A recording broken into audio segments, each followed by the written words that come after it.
Bonjour à tous et à toutes, j'espère que vous allez bien. Aujourd'hui on s'intéresse à la bataille de Lukefao entre les forces austrasiennes de Dagobert II et de Pépin de Herstal à ceux de Thierry III. Après la mort de Clotaire Ier, fils de Clovis en 561, des disputes incessantes entre ces deux derniers fils survivants, Chilpéric et Siegdebert, vont donner naissance à une véritable guerre civile au sein du royaume franc. Vous voulez en savoir plus sur la défaite de Dagobert II? Venez avec moi. La date d'accession au trône de Dagobert II n'est pas connue avec certitude. Childéric II est assassiné en 675 et Clovis III est déposé en 676, au moment où Dagobert II prend ses fonctions. Le règne de Dagobert II est peu documenté. Le Liber Historiae Francorum, qui s'inscrit dans une perspective neustrienne, ne le mentionne plus après avoir décrit son exil. L'historien Richard Gerbending dit de son auteur, soit il ne croyait pas que Dagobert était revenu pour devenir roi, soit il ne voulait pas que nous le sachions.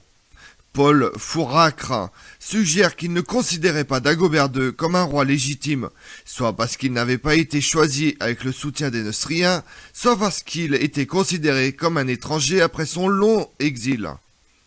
Seule une œuvre du 7e siècle, la Vita Sambalgarge Abitisae Lundunensis, mentionne brièvement le règne de Dagobert II.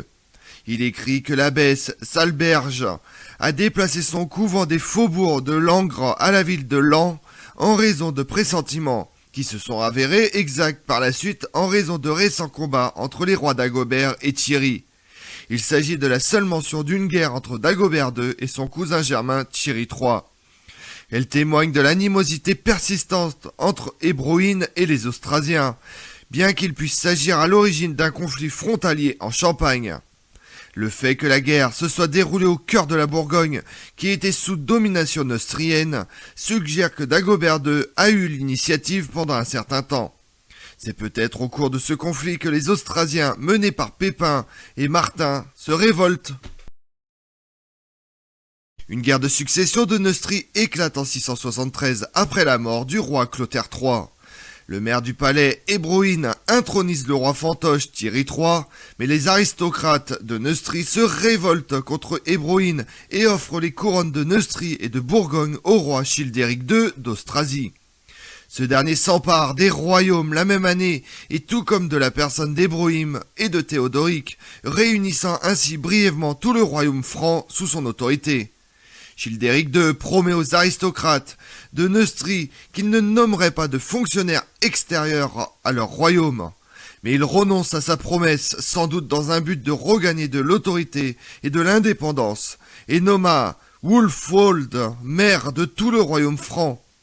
En 675, les Neustriens organisent un complot pour le supprimer. Le chef de la cabale se nomme Baudilon, un noble franc que le roi avait fait battre sur un poteau. Dans le bois de Logne, en Brie française, avec ses amis Ingombert et Amalbert, Baudilon profite que le roi chasse pour le tuer, avec son épouse la reine Bichilde, alors enceinte. L'apprenant, les conseillers du roi, Wulfoald en tête, s'enfuient en Austrasie. Le roi Childéric II n'avait que 20 ans et ne laisse aucun héritier. Dagobert II revient d'exil et fut reconnu en Austrasie en 676. La même année, Hébroïne échappe à son emprisonnement, tue le maire de Neustrie et intronise à nouveau Thierry III sur le trône. Les Pipinides et les Arnulfinges étaient deux familles aristocratiques franques d'Austrasie et à l'époque mérovingiennes. Ils ont dominé la fonction de maire du palais après 687 et ont finalement supplanté les Mérovingiens en tant que roi en 751, en faisant emprisonner le dernier roi, Childéric III, fondant ainsi la dynastie carolingienne.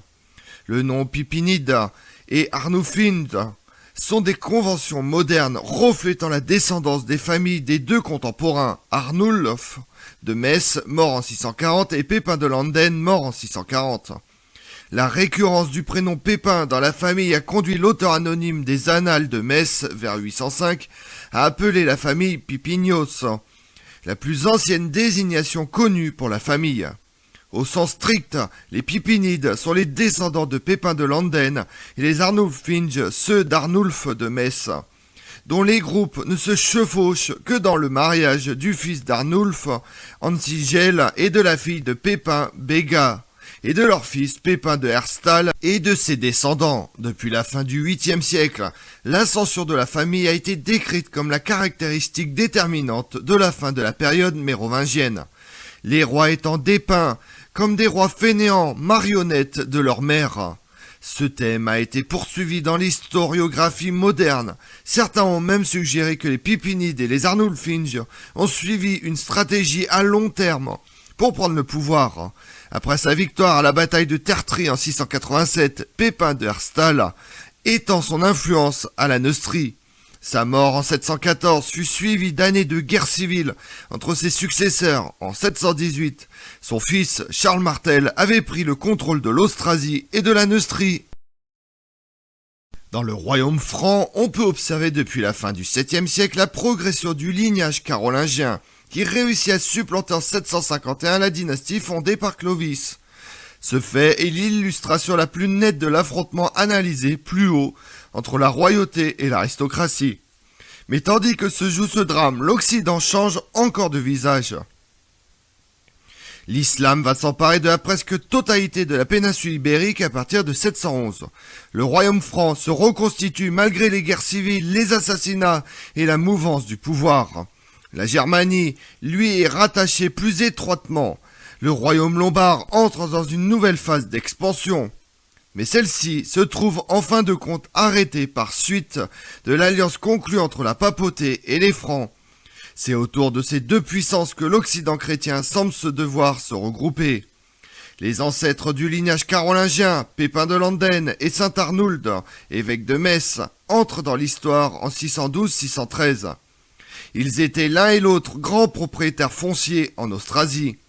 Les fondations religieuses auxquelles participent Pépin, sa famille et leurs enfants permettent de situer leurs possessions autour de Starvold, en Ardennes et Fosse de Nivelles. Dans le Brabant, les biens des Arnulfiens s'échelonnaient surtout entre Metz et Verdun.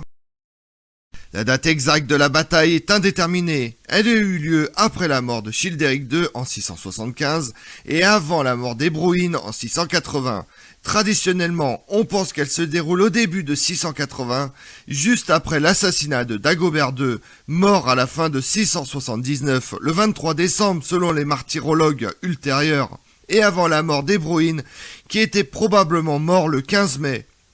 L'indication chronologique est la même dans les deux sources primaires, le Liber Historiae Francorum et la suite de la chronique de Frédéguerre. La bataille a eu lieu après la mort de Wulfoald et la disparition des rois.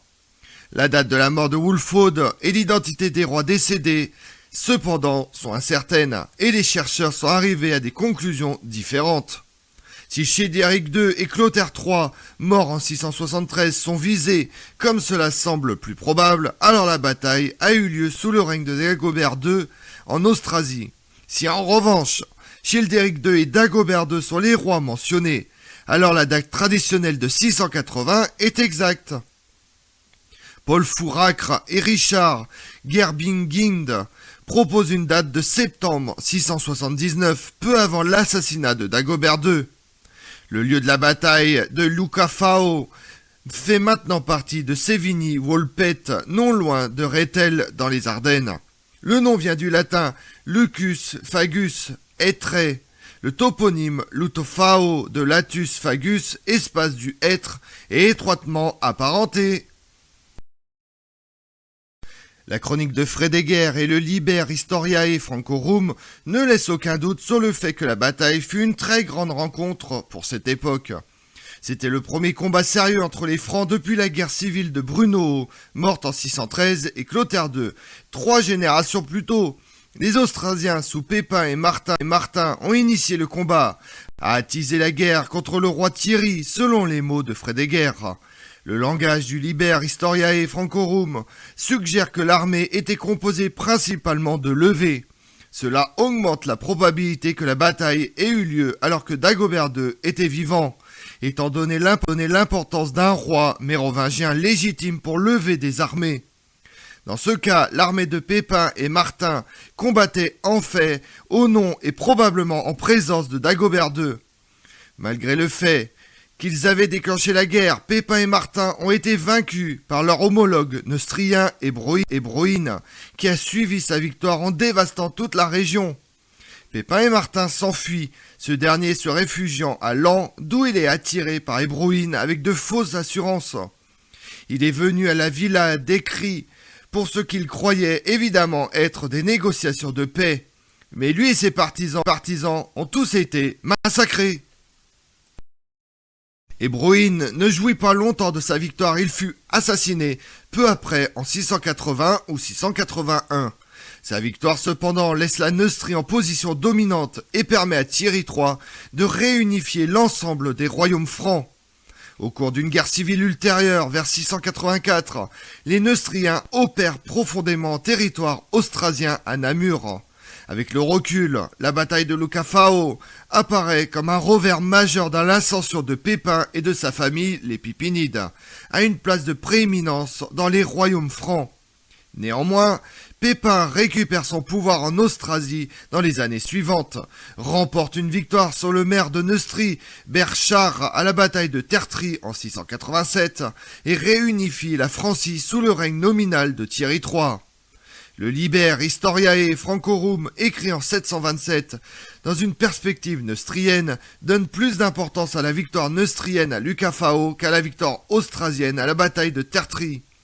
Les annales Metenses Priores, écrites comme un morceau de propagande carolingienne, ne mentionnent même pas la bataille de Lucafao. Et pendant ce temps-là dans le monde, le 23 décembre 679, Dagobert II est assassiné. Les Austrasiens ne tentent plus de se donner un nouveau roi. Pépin II de Herstal devient maire d'Austrasie de 679 à 714. Le 23 décembre, les Khazars atteignent la mer Noire. Ils chassent devant eux les Bulgares qui s'établissent dans le delta du Danube. Le basileus Constantin IV monte alors une expédition combinée terrestre et navale contre les Bulgares en débarquant ses troupes dans le delta. 679-680. L'armée byzantine est défaite et les Bulgares passent le Danube, dirigés par leur khan, Asparouche, déferlent sur la Mésie et prennent des ports de la mer Noire comme Odessa. Constantin IV leur cède ce territoire et leur paye tribut. Les Bulgares se mêlent aux Slaves dont ils adopteront la langue et leur fournissent un encadrement comme jadis les Avars. Comme on l'a vu, la bataille de Lucafao fut l'engagement décisif de la guerre civile qui touche les royaumes francs pendant et après le règne de Dagobert II, 676-679. Durant la bataille, les forces de Neustrie de Thierry III et de son maire du palais Hébroïne ont vaincu les forces austrasiennes de Pépin de Herstal et Martin, comte de Laon.